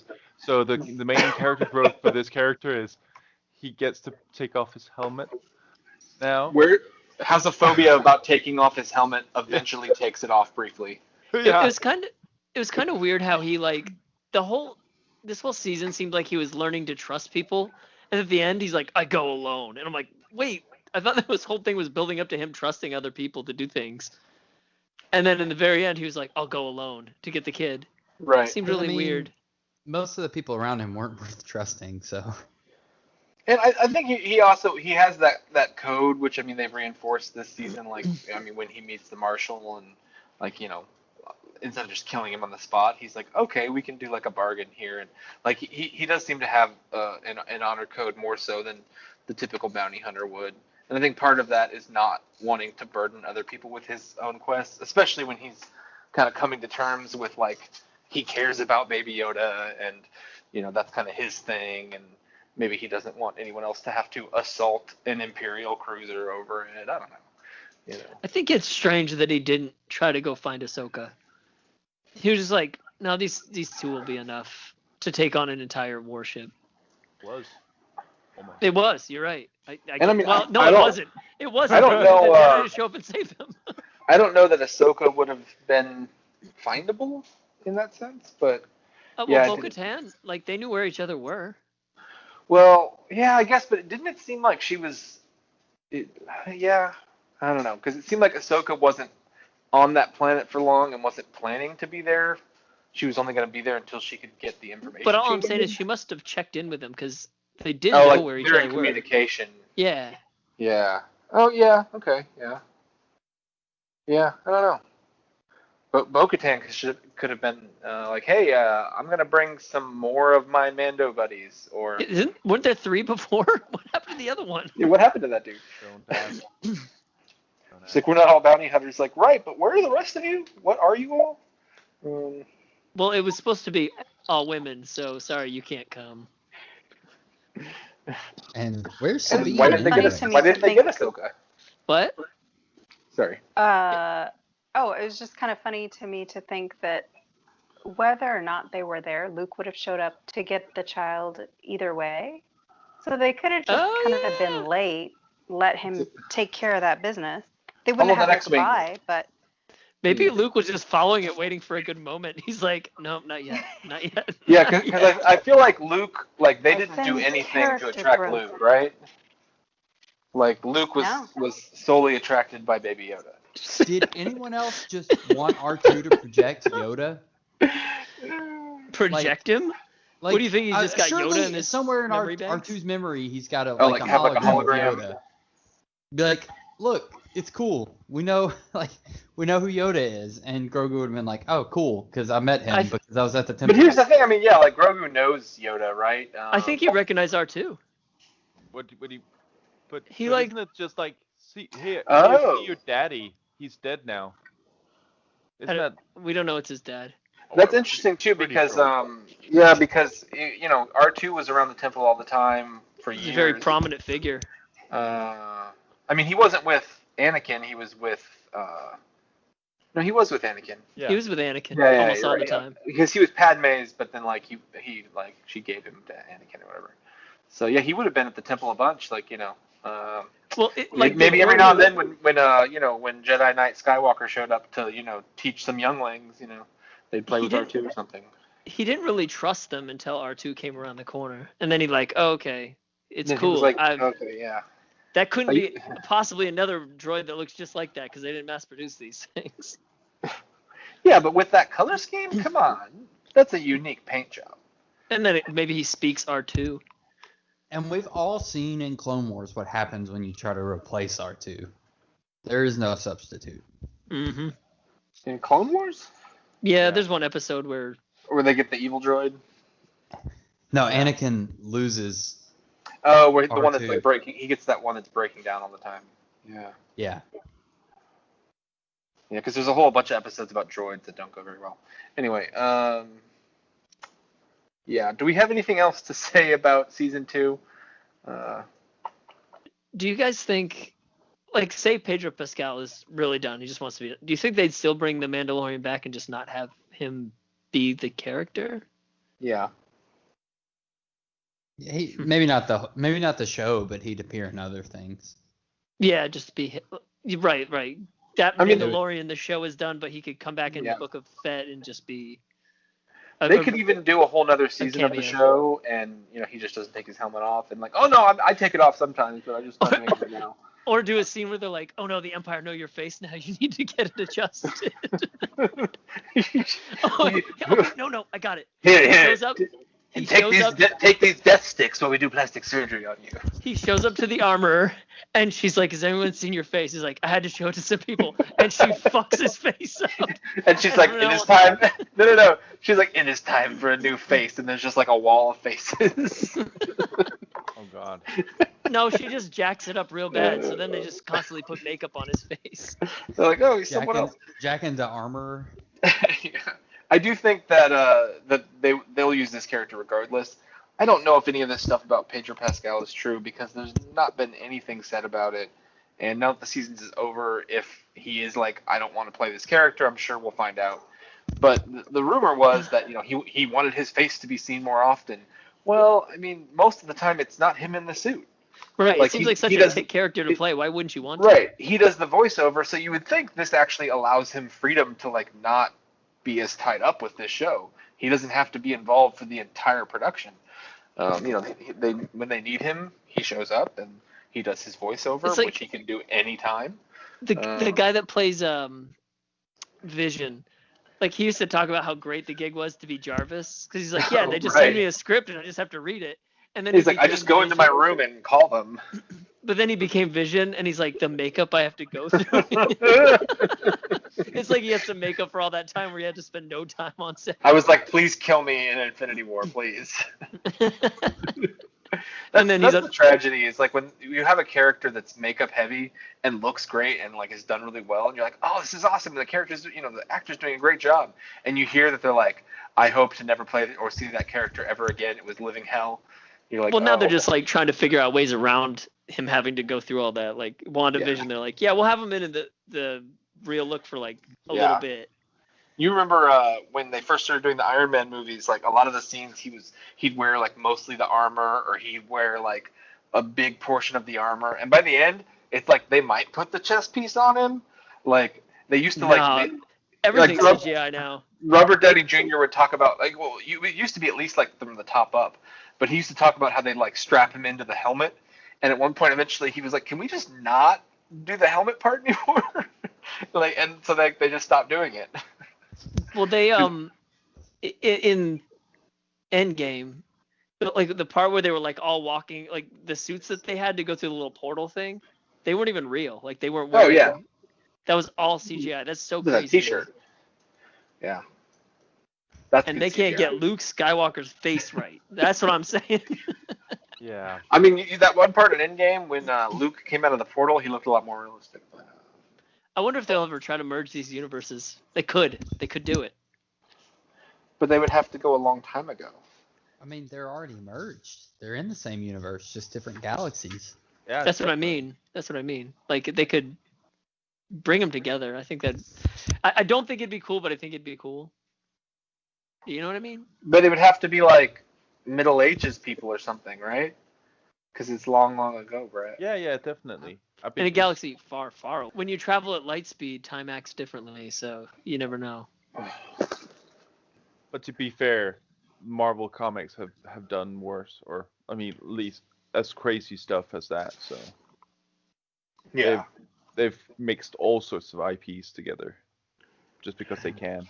I always find that space sci-fi franchises tend to do well when they find real Earth. Okay. Can you name any series where they're like, and we found this place and it's called Earth, and you're like, oh, it's Earth in 1985, and you're like, no, like it almost never works out. But Aliens all taught the the- Chicago Bears to do the Super Bowl shuffle. right, yeah. What about Star Trek: A Voyage Home? There was They time found travel. a 1985 Earth. There was time travel, so I guess with the time travel, it yeah. I Not guess. gonna lie, when Brett said that, I was hoping Adam would just end the call. What about Star Trek: Voyage Home? Click.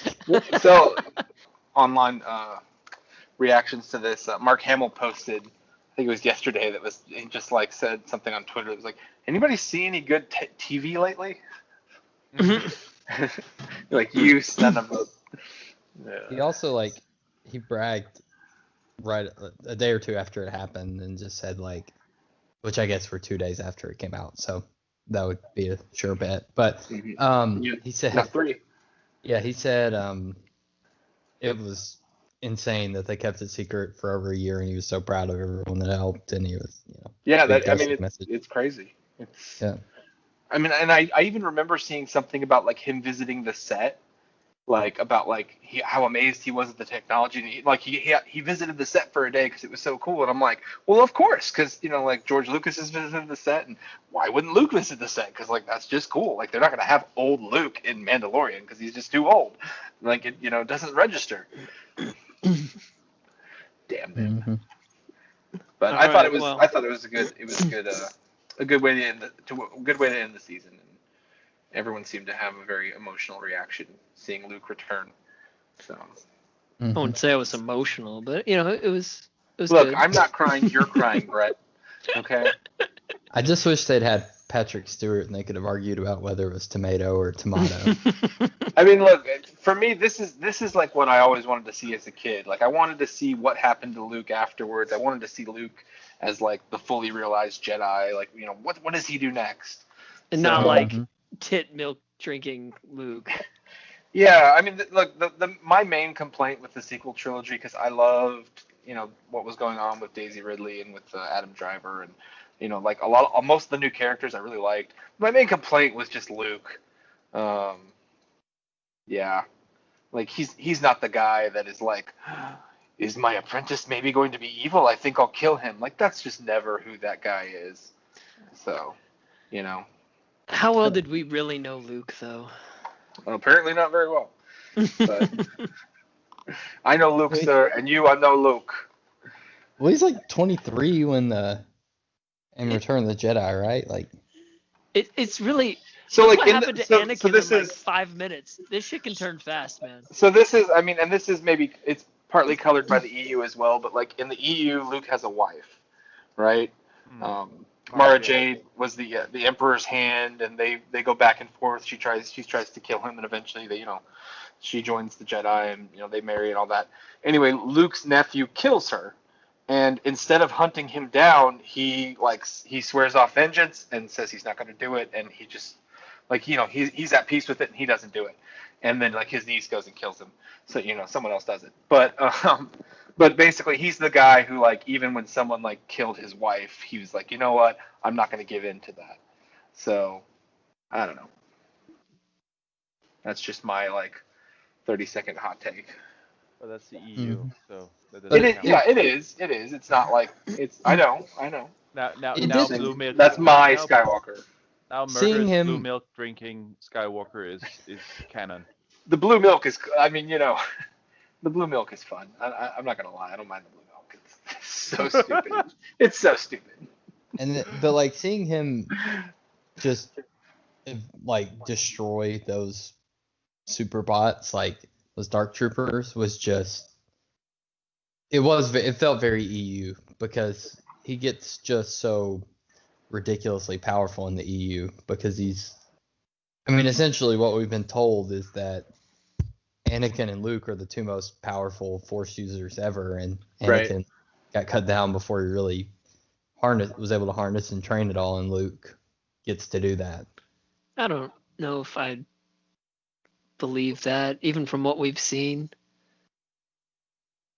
I mean, I mean, the argument is that either Anakin was the chosen one or Luke was through Anakin or whatever, but they're supposed to have ginormous potential, even more than Yoda, etc. So I think, to me, as a kid, growing up with Star Wars, and you got your action figures, and you're like, man, because the movies, they were limited. They had models. They could. Nowadays we have CGI. We have all this. There are certain things they couldn't show you like this. And as a kid, you were like, oh yeah, man, Luke would show up and he'd just cut everybody in half, and he'd throw people across. They would do all this crazy shit, but they never showed you any of that in the movies because they had a limit as to what they could do. So You can choose if you want to make a shout out to the Jeremy Bulloch, the physical actor of. Oh yeah. So Jeremy Bulloch passed away just the day before the final episode of season 2, and he was the physical rendering and physical actor for the original Boba Fett. So sort of it, in a way, through the tragedy of him dying, of course, he was a fairly old man, but through the tragedy It killed him to see someone else in that armor. I You could probably edit that out. Yeah, maybe. Goodness. Goodness. Okay, so I just wanted to say that, or at least that it sort of felt like not a planned homage, but maybe it was fitting that the book of Boba was announced the day after, right? Yeah. Sort of. It was, passing the on the timing legacy. was I mean, obviously no one planned any of that, but the timing was interesting. All right, guys, I gotta go to bed, so if we want to wrap this up. Yeah, I gotta get to bed myself. I'll have to edit this tomorrow. We'll cut out all of the things that Brett said. All the terrible Brett things that I can't mention. Yeah. Anyway, final thoughts. I'm looking forward to whatever they have next. If it's a season 3 or if it's some kind of show that combines these characters, or if I don't know, if Mando shows up in the Boba Fett show. I don't even know what's gonna happen there. But hopefully it'll be done well, because they've earned my trust with this show. Put it that way. I think I would like it if we had, in the future, if we just had a new Star Wars show episode every Friday. Of something. Of something. I mean, they got 50 shows coming out. Sure. Or you can throw Marvel in there too. I like them both. So just something new every Friday I can watch. Especially movies aren't coming back for a while, so I'm just hoping it's not gonna be like the DC Arrowverse thing. I went off that. Like, I kind of loved what they did there with the whole bringing them all together and like all the movie characters and stuff together too. Yeah, it's cool. Have you seen the recent ones? No, I've never watched the show, honestly. So that's my point. So that's my point. No, but I like what they You did. never watch them all. That's the point. Because there's so many, you mean? Yeah, there's so much. Yeah, I mean, like, I checked out of Arrow a couple seasons That's before. kind of the hard part of them. Like, if they do start releasing like a show every Friday, like I was just saying, the problem with that is if you get behind, it just feels like too much. Sure. There is so much content, just in general, not just this stuff, but there's just so much content, and I do sometimes feel like maybe just take a break. And 2020 sort of has done that in a way, with all the productions being halted. So we'll see how that turns out. If we're just gonna get like 20 new shows a week or something when we come back, I don't know. Well, I'll watch them until I don't. Yeah. Exactly. I'll give them all at least one episode. And Okay. on that note. Well, guys, thanks. This was a fun discussion. Even if Zach couldn't be here, you had to settle. God, it would have been with, I so guess. much better. All right, guys. Wait, who's All right, Brett. See if I invite you back. But yeah, we will hopefully be doing a kind of a wrap up of upcoming Star Wars stuff here, maybe in a couple weeks or something. The new shows and movies, everything they've announced to do something like that. Maybe Zach will show up on that. You can get your Zach fix there, Brett. Maybe we don't need him anymore. You shut your mouth, Patrick. Yeah. Yeah. But anyway, Zach, thanks. We're over you, Zach. Yeah. Thanks to all of you Numbers guys. I really appreciated it, and trying to get this up kind of in a timely manner before Christmas and all that. So. I'm sorry, Zach. I shouldn't have said that. I mean it. So. You guys are killing me. All right, guys. You have a great night and enjoy your holidays. Sorry, I was gonna say Christmas, but that'd be wrong. You could Can't you do could that. say either one. Happy holidays, guys. Happy New Year and all that. All right, see y'all. Bye. Thanks, everybody. Bye. Bye, Amber. Bye. Bye, Brett.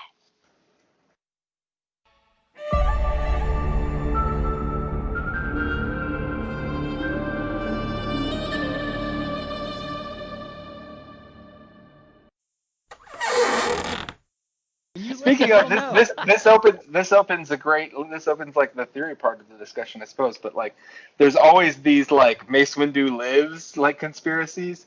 They're like, what Jedi are left in the galaxy? And they're like, when Mace Windu shows up missing his hand and an eye patch, he's gonna be so badass, guys. Like, people keep expecting Samuel L. Jackson is going to like walk on to one of these, and you know what? He may very well, He because fell out of that window all the way to He Earth. just said he was alive. Like, because he got pushed 15 years ago. out the window, and you're like, he dead. But he could have like, That never force kills slowed Jedi. himself down or something. Yeah, he's They like never walking die there from just long like a falls. pirate. It could have been he lost his hand, he lost his lightsaber, and like broken and defeated, he like huddled off somewhere, and then the whole order falls like right after that. So he pieces out. I don't know. It's entirely possible, but there was a lot of theories. Like, so Luke showed up, which makes the most sense. Like, if we're making this as like a video game, and we have access to whatever characters we want, like Luke is the guy, right? Because we know he's looking for new. Actively searching. Yeah, he's looking for new Jedi. He's got the power. He's defeated the Emperor. But in reality, we're trying to think, well, I mean, are they going to recast someone? He's too old. So they had a list of, all these people that were still around who could show up. I'm sure you've seen the last few weeks. A lot of people seem to think that Cal Kestis from the Fallen Order games would be showing up. But, I mean, because the actor, I guess, would look about the right age, like to just show up and you wouldn't have to do anything. But So- also that makes no sense given how that game ends. And Yeah. Without getting into spoilers, but I mean, since it's a game, there's not like an official canon a lot of times until they make one. So, yeah, but there's like several other Jedi kind of alive in the galaxy according to the canon. But Jedi or Force users? well, so I mean that's the debate, because like technically he calls he says that Ahsoka's a Jedi, but she doesn't really call herself a Jedi. And there's that idea of, is the Jedi just like the Jedi Order, or are you talking about kind of like people who follow the light, or, I don't know. It's kind of like calling someone a Sith, though, isn't it? Like, you can be a dark Force user and not be a Sith. Yeah, I mean, it used to just be like Sith was people that were like evil, and Jedi were people that were good, and it's gotten a lot more. There's the gray Right. Jedi and all that, and for some reason there was this stupid rule that there can only be 2 Sith Lords at a time, even though like they'd always have like 20 apprentices running around. So I don't know. Well, they weren't lords, were they? Originally, the Sith were a species. All right. Yeah. Exactly. And Yeah, then- originally the Sith was a whole empire, Yeah, which would and be then- pretty cool. And then other species started becoming Sith in terms of like dark Force users. They built an empire, it fell, and then we eventually. That's why I've always liked the the old Republic era where you had the Sith Empire and you had all these dark Jedi everywhere, instead of like there's only 2 and you can never see them. And you're like, no, can we just like have like maybe you could just run into them? I thought that the Sith, the 2 thing, I don't know this for sure, but wasn't it Darth like Vader. wasn't it a certain Sith Lord that decided that should be the way it was? Because there's created too much yeah. chaos? Bane. He And- created the rule of 2 and Yeah. to consolidate their power, blah blah blah. In Legends, he made like a whole trap where he just captured all the other Sith in this like thing where their souls were like trapped eternally and they were miserable. You remember that thing at the end of Rise of Skywalker? Yeah, basically a thing like that. What were those things? I don't know. But the only canon now for Darth Bane is when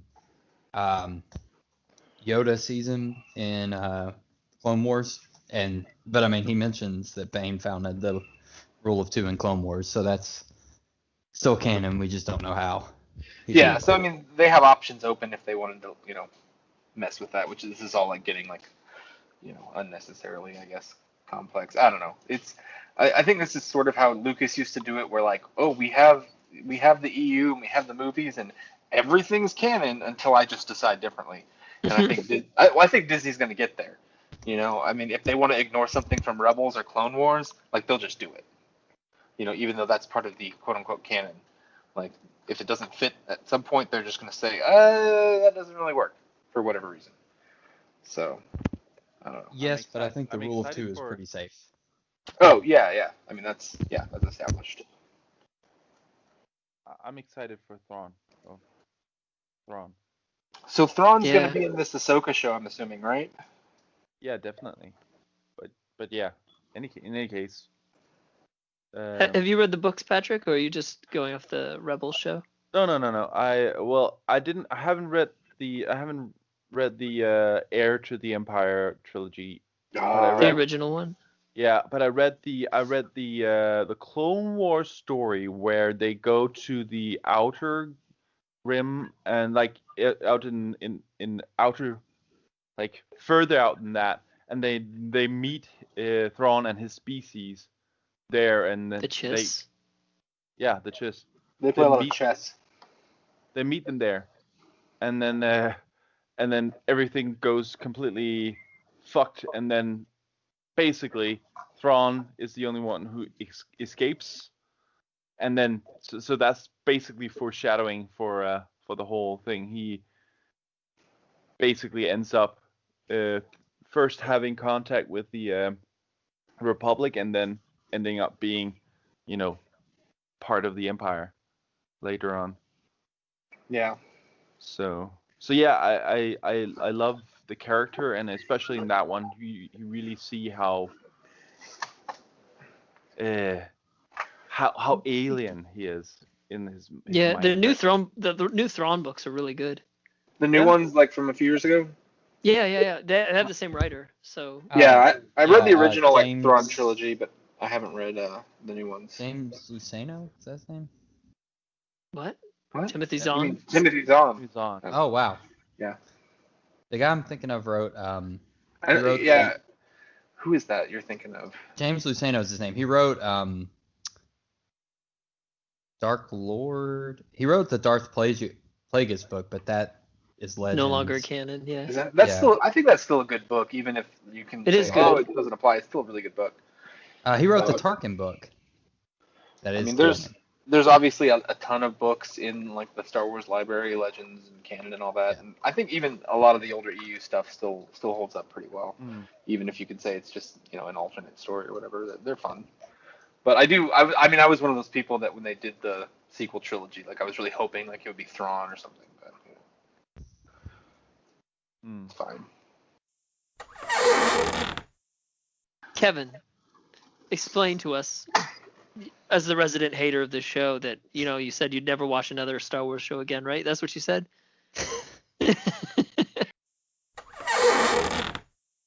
Everybody's rooting for Zach in fantasy football. They're rooting for Zach in the podcast. It's fine. I get it.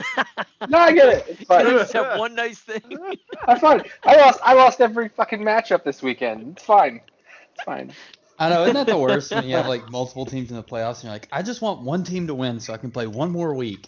Yeah. And then they Well, all go out it's and- like it's like fantasy teams all kind of share a lot of similar players. So like when you get into, you're like, I have this player that's really helping me, and then you're like, no, I'm playing that player, and I just Yes. have that. I have like all of my key players. I'm playing them somewhere. Especially this So- time of year. Like, the people that yeah. are still around usually have Yeah. And they combine to like help me, but not help me enough, but then hurt me enough, and I don't know. Yeah. Like Mahomes just cost me like $200. Sucks. Anyway.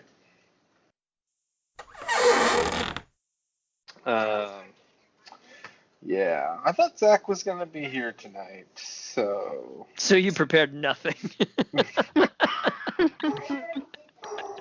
No. No. Absolutely, I've prepared. I just, yeah. I'm trying to- You're like, I can't read directly off my notes when it says, Zach, what do you think about that?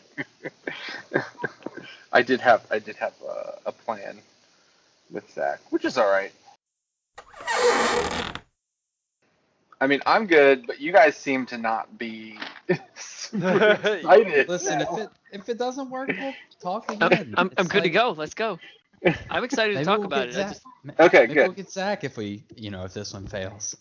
Yeah. I just- Wow. don't like talking to Wow. losers and well. Shit. Dave. No, Amber, you're a winner. Amber, you're a winner. Well, at least for this Patrick week, might I be a think winner. so. I don't know, but I know Kevin and Adam are not winners. Hey, I'm just saying, I got a championship ring on my finger. Do you have any yet? Just because you bought it? What? I mean, I did win last year, so there's that. They're Yeah, you're also literally winning COVID. You're right. I am the one that hasn't won.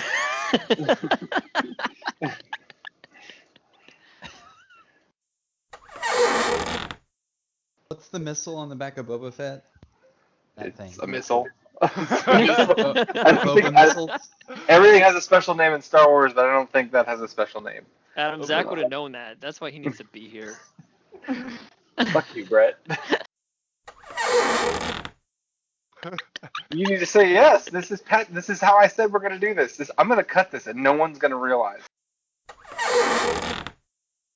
Someone laughed. No, nobody did. That was not me. Mute yourself, Greg. Greg. What? Oh, Greg. sorry. Brett, I mean. We just talked. It's late. Stop. Became one with the Force. I always knew she'd do. Well, if anyone could become one with the Force, it would be the podcast lurker, Amber. Lurked all the way. Anyway, that's a bad joke. So it's gonna get cut. It's gonna get cut. Don't worry about it. Thanks for telling me it was a joke. I didn't know. Screw you, Brett. See, we can have fun without Zach.